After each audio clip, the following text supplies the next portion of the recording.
No vídeo de hoje, nós vamos conhecer um pouco sobre o rei Ricardo III, e como seu corpo foi encontrado anos após o seu sepultamento.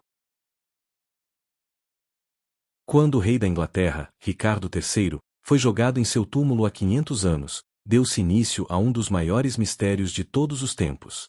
Séculos de mentiras e rumores fizeram com que seu local de sepultamento se tornasse um mistério. Esta é a história de como um dos reis mais famosos da Inglaterra desapareceu e o incrível trabalho que foi feito para localizá-lo. Tudo está modelado para mostrar como seu corpo foi encontrado e o teste de DNA de 500 anos atrás que provou que era realmente ele. Quando a Batalha de Bosworth chegou ao fim, Ricardo III foi encontrado morto. Seu inimigo Henrique Tudor imediatamente se declarou rei e o corpo de Ricardo foi levado para a cidade de Leicester e exposto para toda a cidade ver. De acordo com os registros, ele foi enterrado sem cerimônia sob a Igreja dos Frades Cinzentos, e um monumento foi eventualmente erguido sobre seu túmulo. Mas 40 anos depois, Henrique VIII começou a derrubar a Igreja Católica e em apenas 5 anos, todas as igrejas do país foram fechadas e muitas foram demolidas, incluindo a dos Frades Cinzentos. O terreno onde ela ficava foi eventualmente comprado pelo prefeito de Leicester e uma mansão foi construída no topo do local. Embora o monumento tivesse sido destruído, o prefeito sabia exatamente onde Ricardo estava localizado, e então ele colocou seu próprio monumento para marcar o local. Mas em 1611, uma história foi publicada que alteraria completamente o curso deste mistério. Escrita pelo historiador John Speed, ela afirmava que quando a igreja foi demolida, o corpo de Ricardo foi retirado por uma multidão enfurecida e enterrado sob a Ponte Bow, nas proximidades. Embora não estivesse claro de onde a história veio, as pessoas começaram a acreditar e com o tempo, tornou-se verdade. Por volta de 1800, todos conheciam a história e, eventualmente, uma placa foi colocada ao lado da ponte para marcar o local do sepultamento de Ricardo. Alguns anos depois, um esqueleto foi encontrado no rio e as pessoas acreditaram ter encontrado o corpo de Ricardo III. No século XXI, o paradeiro real do rei era um completo mistério. A mansão do prefeito, que outrora marcava seu túmulo, havia desaparecido há muito tempo. E a igreja original dos Greyfriars estava agora soterrada sob várias camadas de edifícios. Mas, no início dos anos 2000, membros da Sociedade Ricardo III começaram a procurá-lo. Para encontrar Ricardo III, a equipe de busca teve que voltar aos livros de história e descobrir o que realmente aconteceu depois que ele foi enterrado.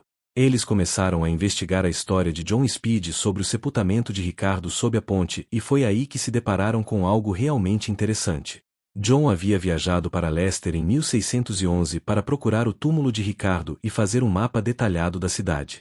Mas quando chegou lá, tudo o que encontrou foi um campo coberto de mato e nenhum monumento. A equipe de busca examinou o mapa mais de perto e percebeu que a igreja Greyfriars havia sido desenhada no local errado e, na verdade, no local da igreja Blackfriars, de nome semelhante. Speed claramente havia ido à igreja errada e é por isso que não encontrou um túmulo. Se tivesse ido ao lugar certo, teria encontrado a mansão do prefeito com um monumento marcando onde Ricardo estava.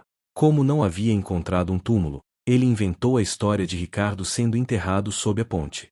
Provavelmente, isso foi inspirado na história real de um padre local que, na verdade, foi desenterrado e jogado no rio anos antes. Tudo isso provou que a história de Speed era falsa e a equipe pôde concentrar seus esforços na busca pela Igreja dos Frades Cinzentos.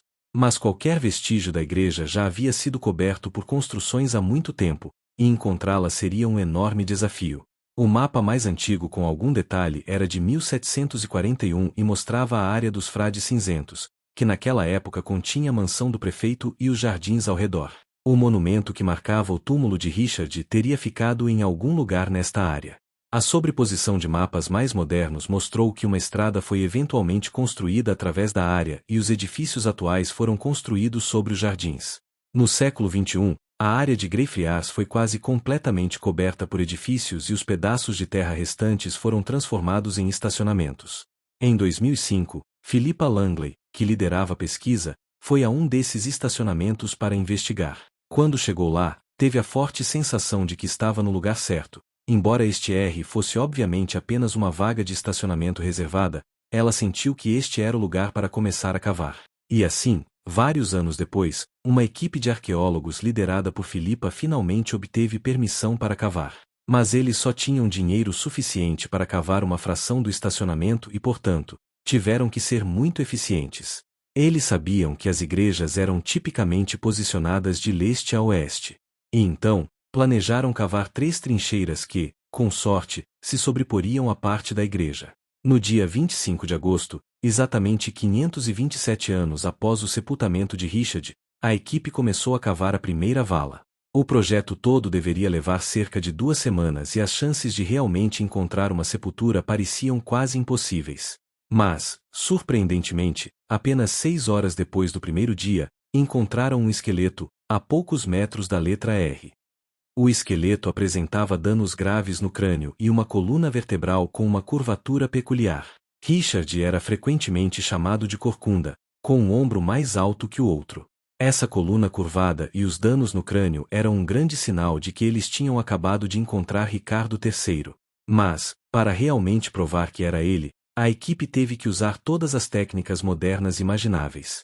Um método era coletar DNA do esqueleto e ver se ele correspondia com um descendente conhecido de Ricardo III. Uma das melhores chances era procurar o DNA mitocondrial, mas esse tipo de DNA só é transmitido pelas mães. E assim, a equipe teve que esperar que houvesse uma linha ininterrupta de gerações femininas que levasse até Ricardo III. E surpreendentemente, havia. Ao olhar para a irmã de Ricardo III, eles conseguiram rastrear 16 gerações de mulheres, até uma mulher chamada Joy Brown. Infelizmente, ela havia falecido, mas seu filho Michael Ibsen ainda estava vivo. O mesmo DNA que Richard recebeu de sua mãe também deveria ter sido transmitido a Michael Ibsen. Mas se apenas um desses pontos na árvore genealógica estivesse incorreto, tudo seria desfeito. E assim, para garantir ainda mais, eles rastrearam outra linhagem feminina, que levou a uma mulher chamada Wendy. Comparando o DNA dela com o de Michael, eles puderam confirmar que ambos eram parentes, e portanto, descendentes diretos da mãe de Ricardo III. Antes de obterem o DNA do esqueleto de Ricardo III, eles o enviaram para testes de datação por carbono, que determinariam a idade do esqueleto. Nossos corpos absorvem carbono 14. Mas quando morremos, o carbono 14 começa a decair a uma taxa conhecida. Calculando quanto carbono 14 restava no esqueleto, os cientistas puderam determinar há quanto tempo o corpo estava morto. Acontece que os resultados inicialmente mostraram que o corpo era algumas décadas mais velho que o de Richard. Mas o que os resultados também mostraram foi que quem quer que fosse, tinha uma dieta rica em frutos do mar, o que só seria possível para alguém que vivesse uma vida de classe alta. Esta foi uma informação crucial porque uma dieta como essa teria alterado a quantidade de carbono 14 perdida. Levando isso em consideração, os novos resultados mostraram que o esqueleto era quase certamente da época da morte de Richard. Ao mesmo tempo, os resultados do teste de DNA estavam prontos e mostraram uma clara correspondência entre Michael e o esqueleto, provando que era quase certamente o rei Ricardo III. E esse foi o vídeo, espero que vocês tenham gostado. Obrigado.